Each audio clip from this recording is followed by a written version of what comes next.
En Veracruz, el crimen organizado secuestra, tortura y asesina, y el gobierno minimiza. El caso de Irma Hernández, maestra jubilada y taxista, es un retrato doloroso de la violencia que atraviesa la entidad y de la estrategia oficial para maquillarla.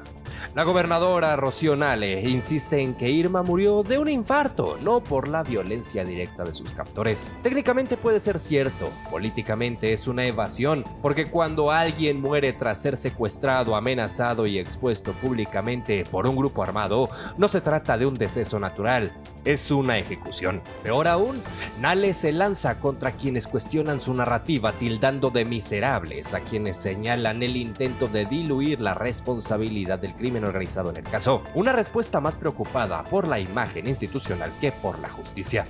En lugar de asumir con firmeza el fracaso de las estrategias de seguridad, el discurso oficial parece buscar atenuantes, como si nombrar la barbarie fuera más grave que permitirla. La verdadera miseria no está en quien critica, sino en quien calla o distorsiona los hechos para proteger al poder, sea político o criminal. Hoy es martes 29 de julio de 2025 y estas son las claves de la noticia. El INE multa con 6.2 millones de pesos a 210 personas electas por acordeones. Gobierno alista compra de 300,000 armas de guerra. Morena buscará reducir 50% recursos a partidos. Monreal propone regular bebidas energéticas en menores. Rubén Moreira pide comparecencia por situación del Tren Maya. Bachillerato Nacional incluirá inteligencia artificial y ciberseguridad. Larry Rubin pide a Estados Unidos excluir al TEMEC de nuevos aranceles. El peso cae frente al dólar por acuerdo entre Estados Unidos y la Unión Europea. Cae 58% superávit comercial en junio, reporta el INEGI. Pemex alista plan integral para enfrentar su deuda. Y además, mucho más. Yo soy Fernando Moctezuma Ojeda y aquí comenzamos. Un espacio para entender lo que ocurre y por qué importa. Aquí comienzan las claves de la noticia. Con Fernando Moctezuma Ojeda.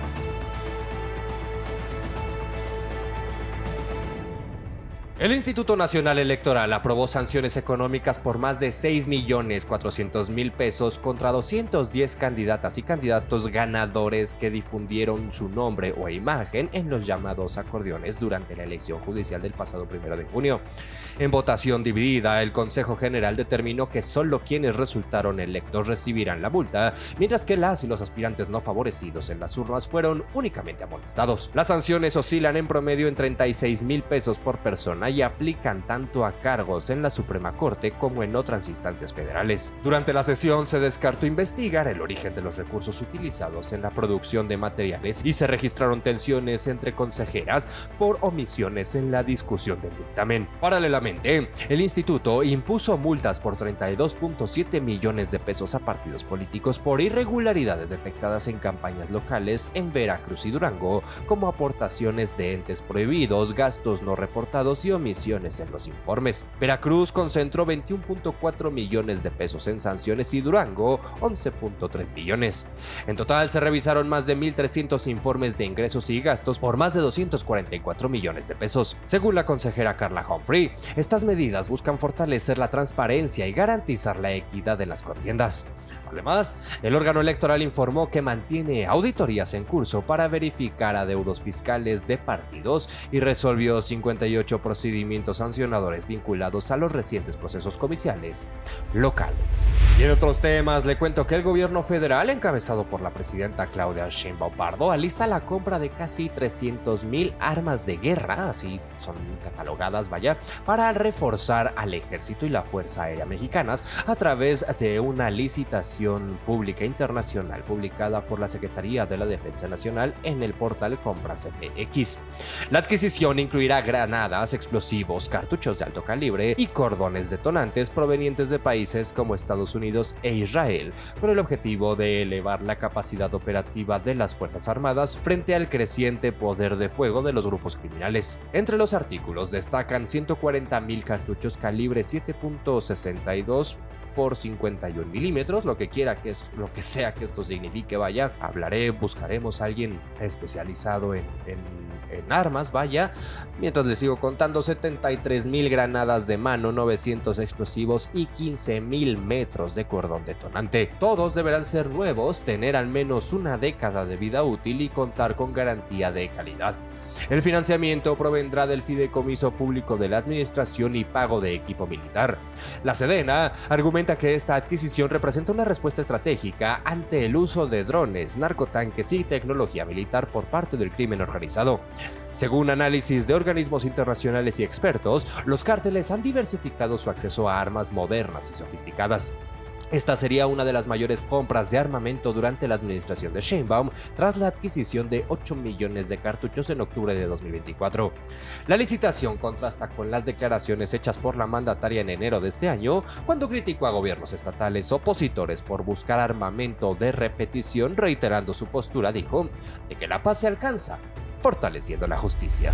Y en más información le cuento que a partir del 1 de septiembre, cuando arrancan varias cosas, pero entre ellas el periodo ordinario de la 66ª legislatura, bueno, la bancada de Morena en la Cámara de Diputados impulsará una nueva iniciativa para reducir en un 50% el financiamiento público a los partidos políticos, que este año supera los 7,300 millones de pesos. El proyecto, elaborado por el senador Ricardo Monreal y respaldado por la presidenta Claudia Sheinbaum, incluirá además una reducción al presupuesto del Instituto Nacional Electoral y cambios al sistema de representación proporcional.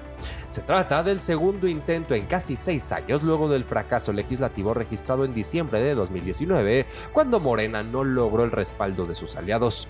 En esta ocasión, el proyecto será enviado directamente por el Ejecutivo desde Palacio Nacional al Congreso de la Unión. Aunque aún no se ha presentado el texto formal, ya genera posturas encontradas entre las fuerzas políticas. El Partido del Trabajo y el Partido Verde, aliados de Morena, usted lo sabe, han expresado reservas, mientras que la diputada Lilia Aguilar Gil del Partido del Trabajo advirtió que un recorte podría debilitar la democracia y abrir espacio al crimen organizado. Por su parte, el coordinador del Partido Verde, Carlos Puente Salas, señaló que solo respaldarán la iniciativa si garantiza condiciones más equitativas. Por su parte, el Partido Acción Nacional recordó que fue Morena quien impugnó en 2017 una medida similar en Yucatán, lo que consideran una contradicción política. La reforma se perfila como un eje de la agenda legislativa de Sheinbaum en un contexto donde Morena cuenta con mayoría y el control del Ejecutivo, pero aún requiere consensos clave para avanzar con cambios constitucionales. Bueno, pues a ver si no queda en el mismo cajón donde ha quedado, por ejemplo, en la jornada de 40 horas, o en el otro cajón donde quedó, por ejemplo, aquel asunto del salario mínimo profesional. Bueno, por lo pronto, vamos a ver el panorama. Panorama. Las claves de México y el mundo. Con María Laura Álvarez. Gracias, Fernando. En Nueva York, un tiroteo ocurrió la noche de este lunes en un edificio de oficinas en Midtown Manhattan, ubicado en el número 345 de Park Avenue. El agresor murió en el lugar, mientras que un oficial de policía y al menos 2 personas más resultaron heridas. La policía y los servicios de emergencia acordonaron la zona y mantienen restricciones viales. Las autoridades confirmaron que la situación fue contenida y el atacante neutralizado, aunque aún no han detallado el número exacto de víctimas.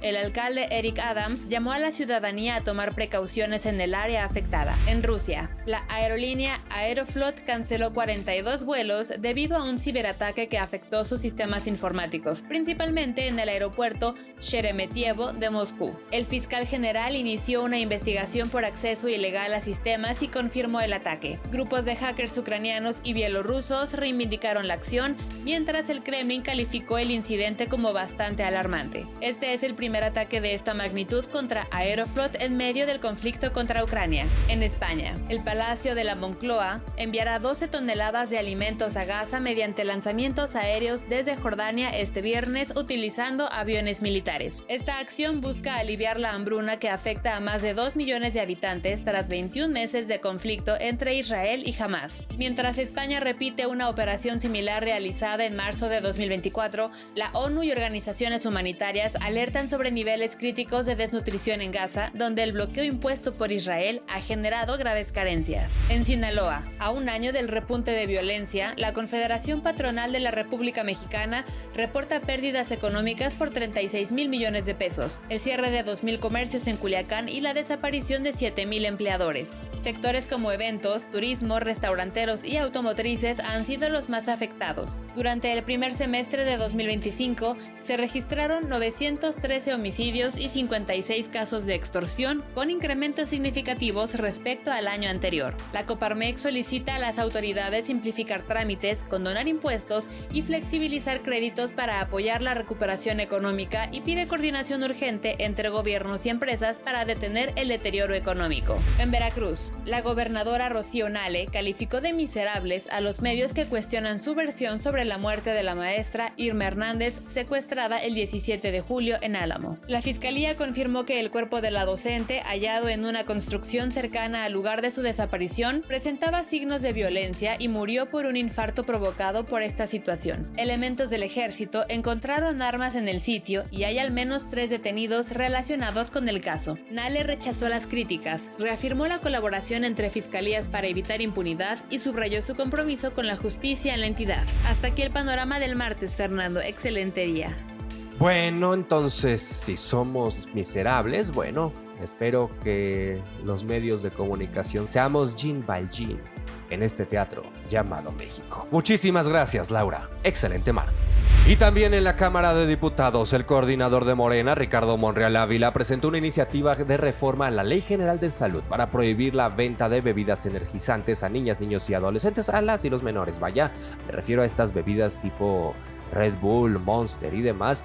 Esto bueno al advertir, dijo Monreal, que estas bebidas generan adicción y efectos similares a las de las drogas en los menores, y criticó que México aún carezca de una regulación al respecto, a diferencia de otros países. Monreal Ávila reconoció posibles reacciones por parte de la industria, pero sostuvo que la prioridad debe ser la salud pública. Finalmente, el legislador afirmó que insistirá en modificar la ley para proteger a la infancia y juventudes mexicanas. Y por su parte, el coordinador del PRI, el Revolucionario Institucional en la Cámara de Diputados, Rubén Moreira Valdés, solicitó la comparecencia del director del Tren Maya, Óscar David Lozano, para que informe públicamente sobre el estado actual del proyecto. Denunció la baja ocupación de apenas entre el 5 y el 7%, incluso en temporada alta, pérdidas financieras y un sobrecosto acumulado que ya supera los 544,000 millones de pesos, 4 veces más de lo que originalmente se había proyectado. Durante sus recorridos recientes por Campeche y Quintana Roo, el legislador observó vagones prácticamente vacíos. Además, advirtió que en 2024 el tren generó apenas 275 millones de pesos en boletaje, frente a un gasto operativo superior a los 2.800 millones de pesos. Les repito las cifras. El tren generó 275 millones de pesos en ingresos, pero superando los 2.800 millones de pesos en gastos operativos, bueno, lo que refleja, por supuesto, ingresos 10 veces menores que los costos. Moreira también exigió datos precisos sobre el impacto ambiental, señalando que se talaron más de 10 millones de árboles, se afectaron más de 6,000 hectáreas y al menos 119 cenotes, además de irregularidades en los permisos de cambio de uso de suelo. El legislador priista pidió la comparecencia del secretario de Turismo para explicar los planes de promoción del proyecto y el futuro de la aerolínea mexicana de aviación. Advirtió que sin reglas claras ni evaluación técnica independiente, el Tren Maya corre el riesgo de convertirse en un, dijo, monumento a la improvisación. Y nada más acertado, ¿eh? Y en otros temas le cuento que a partir del próximo ciclo escolar que comienza, usted lo sabe, el próximo 1 de septiembre, le digo que varias cosas comienzan el 1 de septiembre. Bueno, el Bachillerato Nacional ofrecerá nuevas rutas técnicas en inteligencia artificial, ciberseguridad, electromovilidad, nanotecnología y semiconductores como parte de una reforma educativa anunciada por la Secretaría de Educación Pública. La subsecretaria Tania Rodríguez detalló que el rediseño curricular incluye una estructura común para todos los estudiantes, con opción de elegir entre el bachillerato general o el tecnológico y formación técnica vinculada con sectores clave del Plan México. Las nuevas carreras fueron desarrolladas junto con la UNAM, el IPN, la UAM y el Tecnológico Nacional de México para garantizar calidad y certificación profesional. La SEP aseguró que esta transformación busca fortalecer la educación media superior pública y mejorar su conexión con el desarrollo económico y tecnológico del país. Todo suena muy bonito, pero vamos a comparar estos planes de estudios con planes de otros países y se dará usted cuenta de que, bueno, realmente, tristemente, aún es insuficiente. Y cambiando de tema, bueno, le cuento que durante una visita a Washington, D.C., el presidente de la Sociedad Americana en México, Larry Rubin, solicitó al gobierno de Donald Trump que los nuevos aranceles programados para entrar en vigor el próximo 1 de agosto, es decir, ya, pues, este viernes, bueno, programados para el 1 de agosto, no se apliquen a productos amparados por el TEMEC, el tratado entre México, Estados Unidos y Canadá. En reuniones con funcionarios estadounidenses, Rubin defendió que el tratado trilateral debe seguir siendo eje de la relación comercial con México, protegiendo a las industrias clave. Aunque reconoció que entre el 14 y el 16% del comercio bilateral queda fuera del tratado, aseguró que la mayoría de los intercambios seguirán blindados. También planteó renegociar el acuerdo del jitomate y abordó la complejidad del arancel al acero.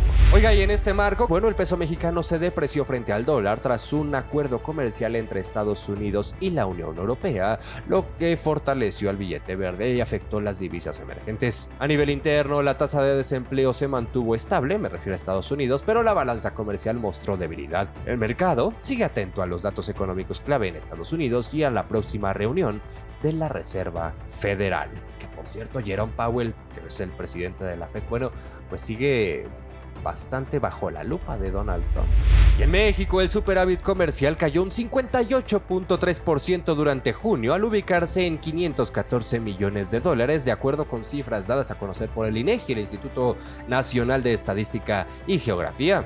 La disminución se debió al menor superávit en productos no petroleros y al mayor déficit en los petroleros.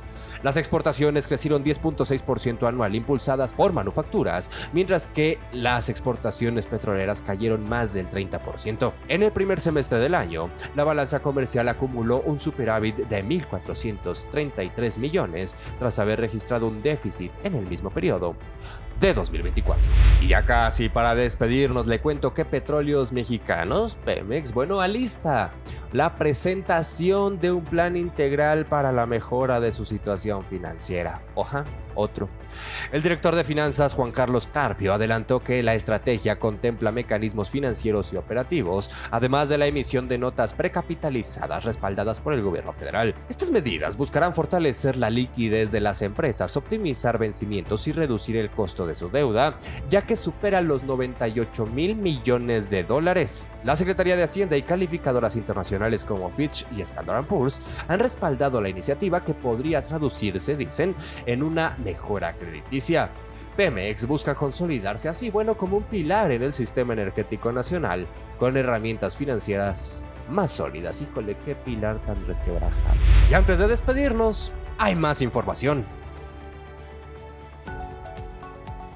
Más información con Carmen Delgadillo. Gracias, Fernando. Excelente martes. El rector de la UNAM, Leonardo Lomelí, afirmó en Alemania que la autonomía universitaria y la libertad académica son esenciales para la salud democrática. En el seminario del Instituto Max Planck se firmó un convenio de cooperación en investigación y estancias académicas entre ambas instituciones. La Secretaría de Seguridad Ciudadana desplegó un operativo con 100 elementos frente al Poder Judicial de la Ciudad de México ante la audiencia de Jimena N., acusada de discriminación por expresiones racistas contra un agente, ante la presencia de colectivos que protestaron en el lugar. La ministra Lenia Batres propondrá que se ordene traducir íntegramente al zapoteco la ley estatal contra la violencia de género en Oaxaca, tras una denuncia por falta de difusión en lenguas indígenas. El proyecto busca garantizar acceso a la justicia y sentar un precedente nacional. Desde el 1 de julio, el C5 opera un sistema de videovigilancia en el aeropuerto Benito Juárez de la Ciudad de México, con más de 300 cámaras, reconocimiento facial y monitoreo 24/7. En su primer mes redujo incidentes menores en 15% y generó 500 alertas. El 68% de los pasajeros reporta mayor sensación de seguridad. Según Indeed, los trabajadores mexicanos priorizan el equilibrio entre vida laboral y personal al planear vacaciones de verano. Recomienda solicitarlas de forma estratégica para reducir el estrés, mejorar la salud mental y mantener la productividad sin afectar al equipo ni a la empresa. El billete del sorteo Zodiaco 1713 conmemora los 85 años de la Asociación Mexicana de Instituciones de Seguros, destacando el valor social del seguro como herramienta de prevención y resiliencia. La Lotería Nacional y la AMIS visibilizan su papel en crisis como sismos, huracanes y la pandemia de COVID-19. Durante los Unboxing Days 2025 de Mercado Libre, los millennials lideraron las compras en categorías como tecnología, moda y autopartes. El evento del 14 al 21 de julio reflejó el crecimiento del e-commerce en México y la confianza en la plataforma. Un estudio en 12,000 kilómetros de costas del Pacífico latinoamericano reveló que las botellas plásticas, en su mayoría de origen local, son el principal contaminante. Se identificaron 356 marcas. América Central es la región más afectada por consumo elevado y deficiente manejo de residuos. Un estudio internacional con más de 170,000 personas concluyó que un mayor nivel educativo no frena el deterioro cognitivo con la edad, aunque sí se asocia a mejor memoria inicial. El envejecimiento cerebral ocurre de forma similar entre distintos niveles educativos. Científicos en Navarra, España, lograron erradicar en laboratorio la recaída del cáncer de mama triple negativo al bloquear la molécula NPP1, lo que potencia la radioterapia y activa el sistema inmune. El hallazgo podría aplicarse a otros tipos de cáncer y derivar en un ensayo clínico. Fernando, la información. Te agradezco muchísimo, Carmen. Excelente martes. Y con esto llegamos al final de este espacio. Antes de despedirme, quiero pedirle que considere seguirme en esta plataforma, comentar sus opiniones y si la información le resultó útil, comparta este episodio con quien usted crea que también le puede ser de utilidad. Yo le agradezco muchísimo que me permita acompañarle el favor de su confianza y le recuerdo que los detalles de toda esta y mucha más información la encuentra disponible en fermoctezuma.news y en todas las redes sociales como @fermoctezumao. En fin, que tenga un excelente martes, cuídese mucho, si así ha de ser, le espero aquí mañana. Y ya lo sabe, pásela bien. Ahora sabes lo que de verdad importa. Esto fue Las Claves de la Noticia. Las Claves de la Noticia. Presentado por fermoctezuma.news.